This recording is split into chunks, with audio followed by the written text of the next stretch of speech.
Muy buenas a todos, ¿qué tal? Hoy a lo mejor es un poquito más corto, como estáis comprobando el vídeo, pero es que vamos de agenda regular. Y nada, lo primero que voy a hacer es saludarte, Javi, ¿qué tal todo? Hola Ramón, muy bien, encantado. Me alegro, me alegro. Oye, mira, yo creo que es el tema que tenemos que tratar, el del entrenador, ¿no? No solo por Ancelotti, ¿no? Sino el entrenador como figura en el Real Madrid. Y la verdad que no, hemos hablado antes un poco de una estructura del vídeo que yo creo que es la adecuada, ¿no? Sobre qué 4 puntos podemos pivotar este vídeo, ¿no? Y básicamente sería el primero, cómo juzgamos, ¿no? Cómo evaluamos la labor de Ancelotti con lo que se le ha dado, con los nombres que se le han dado. 2, ¿qué es lo que suele buscar el Real Madrid en un entrenador? O por lo menos la actual dirigencia del Real Madrid en un entrenador. 3, ¿qué es lo que creemos, ¿no? Humildemente que necesitaría buscar, ¿no? Que a veces no tiene por qué coincidir con lo que suele buscar, pero ¿qué creemos que necesitaría buscar? Y 4, con esto que se supone que es la evolución del fútbol, ¿qué modelo de alguna manera está empezando a imponerse, ¿no? O está triunfando más? Igual que en los años 80 o 90, pues triunfó otro tipo de modelo que era bien opuesto seguramente, ¿no? al actual. Entonces, yo creo que es una estructura bastante lógica y vamos a empezar un poco con la opinión, ¿no? Que nos merece Ancelotti. Yo la di hace poco en un vídeo que además ha funcionado bastante bien en el canal, así que a mí me tienen un poco más escuchado. Me gustaría saber la tuya, ¿no? ¿Cuál es tu evaluación de Ancelotti hasta la fecha? Vale, mi impresión de Ancelotti, que coincide un poquito con la que ya tenía desde el inicio de la temporada, es que no es el entrenador adecuado para llevar las riendas de Real Madrid, sobre todo en clave futura. Yo entendí su contratación como un fichaje de transición, ¿vale? Entonces, si lo atendemos así, pues bien, pero atendiendo a lo que está haciendo ahora, yo creo que expresa de un convencimiento que tiene él, que viene influido por su anterior etapa, su primera etapa, y es que si no gana nada, va a la calle. Eso le llevó a exprimir un once titular, una serie, un grupo, un núcleo duro de jugadores, hasta quemarlos, agotarlos. Entonces, esto no es ninguna sorpresa, esto no es ser ventajista, esto no es ser, esto se está diciendo desde el principio. Va a pasar esto, va a pasar esto, va a pasar esto, y pasó. O sea, nadie puede decir, es que ahora que están perdiendo, no, se está diciendo desde el principio y ha pasado. Desde el 2022, igual que ese núcleo duro al principio de temporada funcionó y consiguió una ventaja considerable en Liga, desde el principio, desde 2022, la temporada del Madrid está siendo muy discreta. Empezamos ya una Supercopa que se ganó muy raspada ante un Barcelona que no es el actual. Era el Barcelona de los Abde, Jutgla, de los Demir y compañía, y Luuk de Jong. Y Solo ganamos estaba mucho. Ferran, ¿no? Ferran y Alves eran las únicas novedades de ese equipo, pero estaban recién estrenados de alguna manera. Estrenados, bueno, nos ganaron con una actuación de, bueno, ganaron, nos remontaron con una actuación de Luuk de Jong más destacable, pero realmente no era el Barcelona actual. El partido de Copa del Rey contra el Atlético de Bilbao, el Athletic nos pasa por encima. Un partido que para el Madrid Y fue... antes al Elche le eliminamos de milagro. O sea, con el Elche se puede caer perfectamente, ¿no? Se Claro, adelanta en la prórroga. efectivamente, ya pasó con el Elche. Es decir, no es algo que esté pasando desde hace poco. Y contra el París, lo que pasó contra el Barcelona el otro día podía haber pasado perfectamente con el Paris Saint-Germain. El Paris Saint-Germain nos da un meneo en la ida en París tremendo, pero tremendo. Y bueno, gracias a Courtois sobre todo, pues a quien Messi falló un penalti, a muchas otras circunstancias, se acabó perdiendo por un gol, pero ese fue el hecho. Luego en la vuelta, pues 60 minutos que pasó idénticamente lo mismo. Y bueno, pues al final fue una reacción que sí, en algo tuvo que ver Ancelotti porque reaccionó tarde pero reaccionó con lo de Camavinga y Valverde, pero fue más el impulso de ese fallo, provocado por ese fallo que nos regaló Donnarumma, y el impulso que generó el Madrid, Benzema, Modric, Vinicius, que propiamente Ancelotti. Entonces, está siendo muy discreto. Ni quiero decir que lo del otro día en el Clásico fue algo, vamos, no de ver casi negligente. Sí, sí. No, hay varias decisiones ahí que son absolutamente inexplicables, ¿no? Lo hemos comentado tú y yo, ¿no? También lo de Modric de delantero presionando a todo el campo, lo de los tres centrales sin haberlo ensayado nunca, sin carrileros. Es decir, hay una serie de cosas que estás jugando contra tu propio equipo. Pero yo quiero hacer la pregunta, ¿no?, del abogado del diablo. De momento el equipo está como está, ¿no? Es decir, está primero en Liga, en condiciones normales debería ganarla, ha eliminado al Paris Saint-Germain con toda la letra pequeña que hemos explicado, pero el resultado es que lo ha eliminado, ¿no?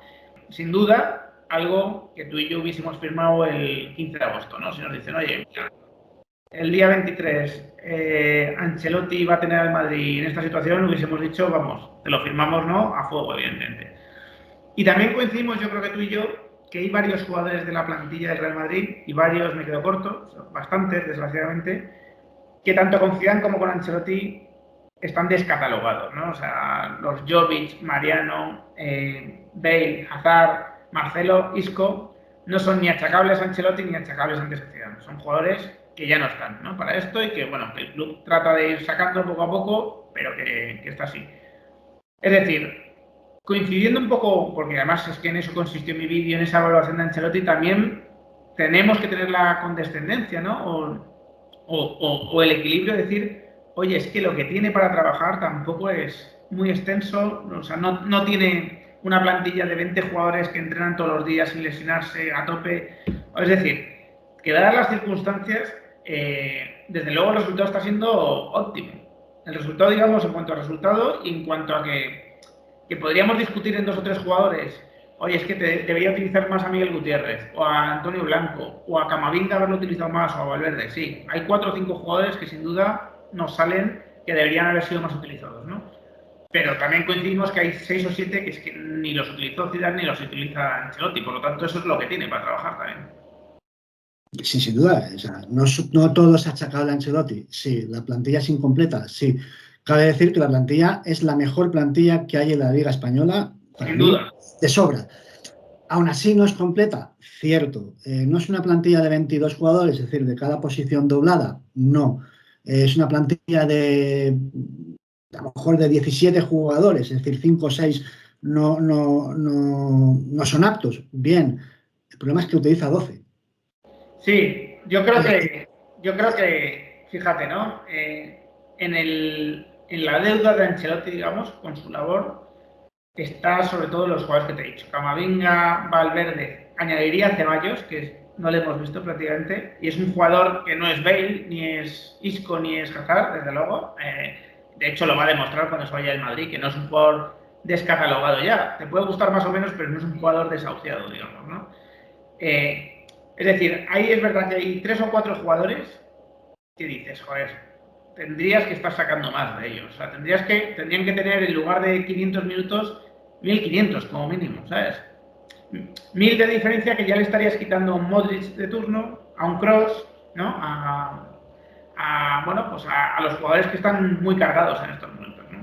Me da la impresión de que otro entrenador hubiera utilizado mucho más a esos 3 centrocampistas, Valverde, Camavinga y Ceballos, que por cualidad no está justificado que la CKM haya jugado tanto, máxime con el rendimiento que está dando la CKM. Entonces, no tiene sentido que estos 3 jugadores hayan jugado tampoco, porque tienen calidad y cualidades suficientes para haberlo hecho mucho más, lo cual hubiera mejorado el rendimiento de la CKM, que es una de las circunstancias que está derrumbando, está colapsando ahora el equipo.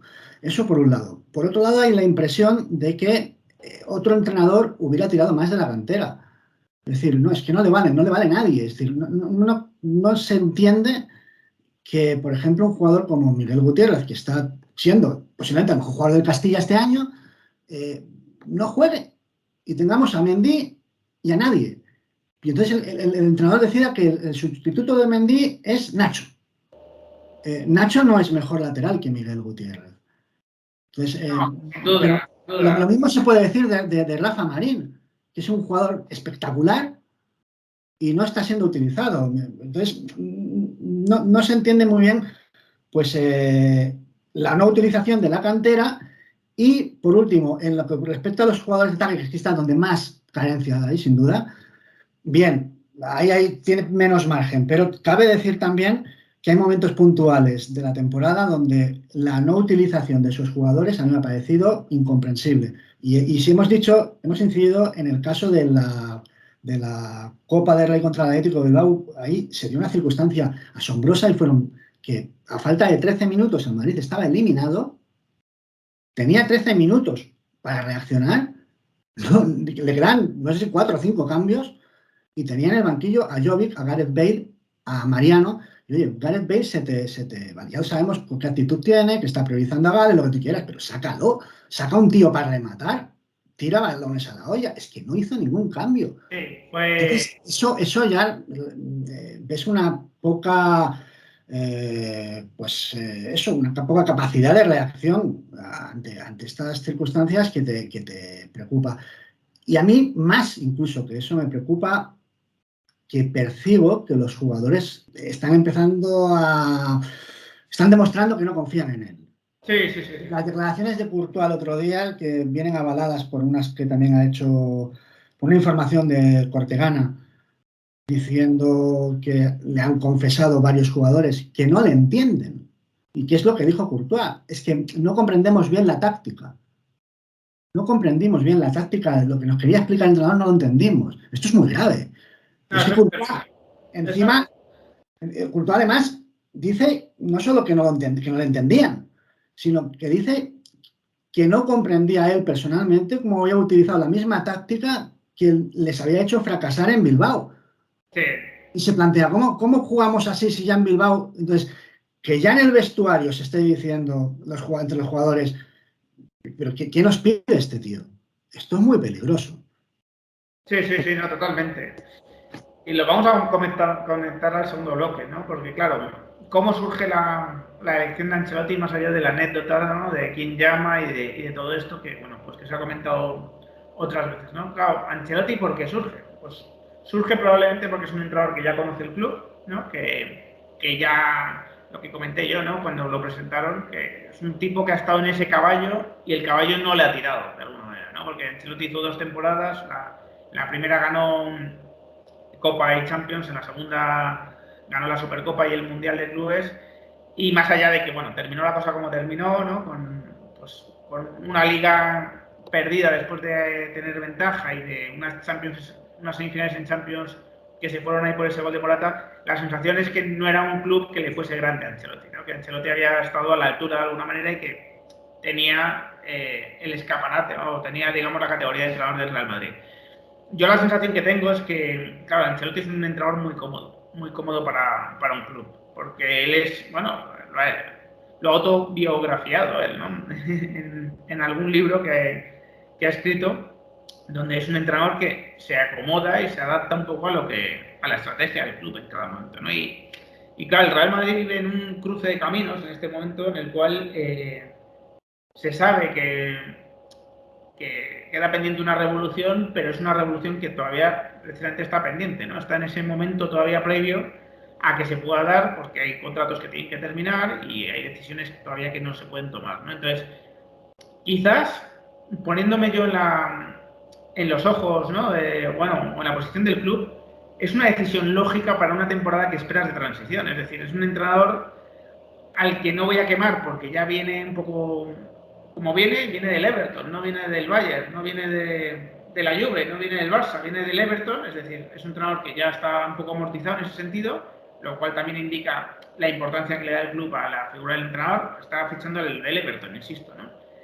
Pero de alguna manera a lo mejor es una decisión lógica dadas las circunstancias, dado que se esperaba una temporada de transición donde si se daban bien las cosas se podía ganar la Liga, como parece que se puede ganar, pero donde todavía el objetivo de Champions por plantilla parece que queda lejos, ¿no? Entonces, ¿qué suele buscar el Real Madrid normalmente con el entrenador? Pues a lo mejor en esta temporada lo que buscaba coincidía con Ancelotti, precisamente.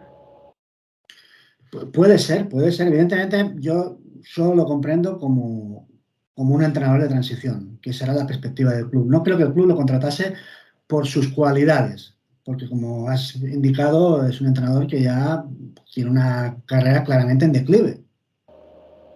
Miras sus últimos equipos y no ha aguantado una segunda temporada en ningún equipo. O sea, no la aguantó en el Bayern de Múnich, no la aguantó en el Nápoles, no la aguantó, bueno, estaba en el Everton, ha ido bajando en exigencia, por lo tanto no se le fichaba por su competencia actual. Sí creo que tuvo mucha importancia el hecho de cómo salió Zidane. Zidane era un entrenador, pues, un peso tremendo en el madridismo, y el impacto emocional que causó su marcha, creo que Ancelotti, por su forma de ser, amortiguaba muy bien ese impacto, ¿vale? Porque, bueno, tiene más tragaderas, porque era un entrenador más dúctil, también para una plantilla que no iba a ser completa todavía para el club. Bien, pero entonces, era la reafirmación de que esto era una etapa, un año de transición. La cuestión es que era una etapa de transición o un año de transición cuando eres mejor que los demás. Y bueno, yo creo que se va a ganar la liga, pero se tendría que haber consolidado mucho más pues esta dominancia que tienen ahora, que no es que esté en riesgo, pero las cosas se han complicado mucho, se están empezando a complicar, ¿vale? Evidentemente es el entrenador que encaja con el famoso ciclo kármico, con una etapa pasador, ¿no? El club busca a alguien que contente a la plantilla, que no cause problemas, pero que, fíjate, antes te decía, está perdiendo la confianza ya en el vestuario. Y esto es el factor que hace siempre, iba a decir Florentino Pérez, no sé, iba a decir Real Madrid, Florentino Pérez te dé la boleta. Si Sí. Florentino Pérez detecta que un entrenador ya el vestuario no le sirve, te da puertas, ganes o no ganes, ¿eh? Sí, porque quiero decir, Florentino es un presidente de jugadores. Igual que el Madrid ha sido tradicionalmente un club de jugadores, Florentino se encarna en ese madridismo y es un presidente de jugadores. Y Florentino sabe que, o piensa él, que ganan y pierden los jugadores, ¿no? Entonces, si el entrenador no me hace esa labor ya de que los jugadores den el máximo de lo que pueden dar, el modelo pierde sentido. Ya el entrenador se convierte en un obstáculo, ¿no? Ya no me sirve, ¿no? Para eso. Y vamos a conectar el tercer y cuarto punto, porque yo creo que están muy conectados en el fondo. Creo que vamos a ir un poco a lo mismo, ¿no? De alguna manera. ¿Qué es lo que, en nuestra opinión, podría necesitar el Real Madrid, ¿no? Con los matices que podemos tener cada uno, que obviamente no somos la misma persona, tú y yo, ¿no? Aunque en este tema yo creo que pensamos ciertamente parecido, ¿no? Vamos a ver. No ha sido lo tradicional en el Madrid, lo hemos explicado mucho y lo explicaste en el ciclo kármico, el que el entrenador sea el centro de un proyecto, ¿vale? No ha sido lo tradicional, no va a ocurrir estando Mbappé en el equipo, porque quiero decir, va a absorber casi todo el foco Mbappé y tendría que llegar un entrenador de las características de Guardiola o Mourinho o Klopp, ¿no? Uno de esos tres se me ocurren que sí que de alguna manera podrían desviar el foco, ¿no? Sobre Mbappé. El resto de entrenadores no van a ser la punta de lanza del proyecto, ¿no? Y eso sabemos que en el Madrid no es realista, pero se ha hecho muy pocas veces. O sea, realmente yo solo recuerdo a Mourinho y a Capello como fichajes estrella en forma de entrenador, ¿no? Y hablo del primer Capello, no del segundo, obviamente. Hablo del que ficha a Lorenzo Sanz al principio, que es uno de los mejores entrenadores del mundo, por no decir el mejor, ¿no? En ese momento. Entonces, aspirar a eso parece absurdo y además los tres ejemplos que he puesto yo creo que por unos motivos o por otros no están, ¿no? A disposición. Pero sí que parece un momento donde el Real Madrid o donde la plantilla del Real Madrid, más si no se ha cometido una revolución completa y total, necesita la ayuda de un entrenador. La ayuda ya no a nivel de gestión de egos, que yo detecto un vestuario bastante sano en ese sentido, lo cual me lleva a pensar que no es tan necesario un entrenador que gestione bien también los egos, sino un entrenador que ofrezca soluciones tácticas, ¿no? Y aquí lo conecto un poco con el cuarto bloque, o sea, hay una escuela, que es la alemana, que se está imponiendo de alguna manera. Esto va un poco por modas, ¿no? La escuela italiana tuvo su momento de preponderancia y casi todos los entrenadores estaban cortados por el mismo patrón. Hubo una escuela española también, un poco impulsada por entrenadores muy tácticos y que de hecho todavía saben competir muy bien en Europa y tal. Pero ahora la escuela italiana parece claro que, y la alemana parece claro que se está imponiendo en cuanto a que estamos viendo entrenadores jóvenes alemanes, ¿no? Quizás liderados por Klopp y por Hansi Flick, que son más veteranos, pero que están marcando la pauta, ¿no? Los Tuchel, los Nagelsmann, los entrenadores de este tipo están, bueno, para mí preponderando ahora, ¿no? En cuanto a marcar por dónde va el fútbol. Quizás el Madrid tiene que acometer una aventura de este tipo, ¿no? Porque la alternativa, dejando al margen a Ancelotti, que yo veo muchas posibilidades de que siga, evidentemente es pues tirar por alguien de la casa, tipo Raúl, tipo Xabi Alonso, que tienen sus matices diferentes entre ellos, que Xabi Alonso no es Raúl, Raúl no es Zidane, o sea, son entrenadores diferentes, Raúl tiene un carácter muy especial, o sea, Raúl es más parecido a Mourinho en ese sentido que a cualquier otro, ¿no? Pero digamos que Pochettino, Raúl sería la vía de continuismo, ¿no? En la idea de el entrenador no es figura ni en nada que se le pueda parecer a una figura. Y Nagelsmann, por ejemplo, Tuchel, sería, joder, estoy haciendo algo diferente. Estoy metiendo un entrenador aquí que me puede decir cosas y que me puede obligar a hacer cambios. ¿Crees que estamos en ese momento de donde al Madrid le vendría bien uno de estos, ¿no? Que tradicionalmente no han funcionado tan bien en el Madrid? Lo que creo es que con la antigua fórmula que también ha funcionado al Madrid y a Florentino de sumar calidad de jugadores, más activación y activación anímica y buena forma física, no basta hoy en día. Esa fórmula que da un papel secundario de entrenador y que ha funcionado. Florentino sumaba galácticos y ganábamos. El 4 de 5 sumó una serie de jugadores que nos hizo ganar muchísimo. Pero esa fórmula no te basta hoy. Entonces el problema es que el fútbol ha cambiado tanto en los últimos años, y ojo, ha cambiado, diría incluso en los últimos 4 o 5 años. Es decir, la gente dice, y el 4 de 5 es que en los últimos 5 años ha habido una revolución. Me hablabas de Mbappé. El Madrid con Mbappé, el actual Real Madrid con Mbappé, es el actual PSG. Si es que va a pasar lo mismo. Es decir, y Pochettino lo equiparo con Ancelotti, porque no es ese tipo de entrenador de que hablábamos. Entonces, simplemente la fórmula Ancelotti-Pochettino con el actual Real Madrid más Mbappé es igual al actual PSG. Es un equipo que se te desploma. Entonces, hoy en día cualquier equipo de élite tiene unas señas de identidad muy coincidentes. Hablamos del Bayern de Múnich, del Chelsea, del City. Equipos que todos juegan con una presión adelantada, con una línea prácticamente en medio campo, con presión tras pérdida, con una salida del balón muy depurada y muy trabajada, no una, muchas salidas del balón muy bien trabajadas, con un frente de ataque que eso entroncaría muy bien con esas aspiraciones de Florentino de fútbol ofensivo. Una línea de ataque numerosísima. Casi todos practican un 4-2-3-1, es decir, con 2 pivotes en el centro de campo y realmente luego 4 jugadores ofensivos. Hemos visto a Nagelsmann jugar el partido de octavos de final de la Champions con 5 delanteros. Era una locura, pero ¿qué hacen esos 5 delanteros? Esos 5 delanteros, que eran Lewandowski, Sané, Müller, y en las bandas Gnabry y Coman, que son 2 extremos, pero juegan de carrileros, 5 delanteros, estaban presionando arriba como lobos. Y solo 2 centrocampistas, de los cuales uno, Muslaya, es ofensivo. Sí. Incluso te diría que el otro, que es Kimmich, no pasa por ser un jugador de corte defensivo radical. Es decir, sí que tiene despliegue, pero no es un jugador de corte. Y con eso tira hacia adelante el equipo con una presión abrumadora. Pero es que así juega el City, con una línea también de 4 jugadores ofensivos, presionando muchísimo. Y luego tienen ahí a Rodri y a Gundogan, ¿no? A veces Fernandinho, a 2 jugadores por detrás. Pero con una línea adelantadísima. El Madrid no puede jugar así. No puede jugar así con la actual plantilla. Y no puede jugar así con el actual entrenador. Y lo hemos visto el otro día en el Clásico.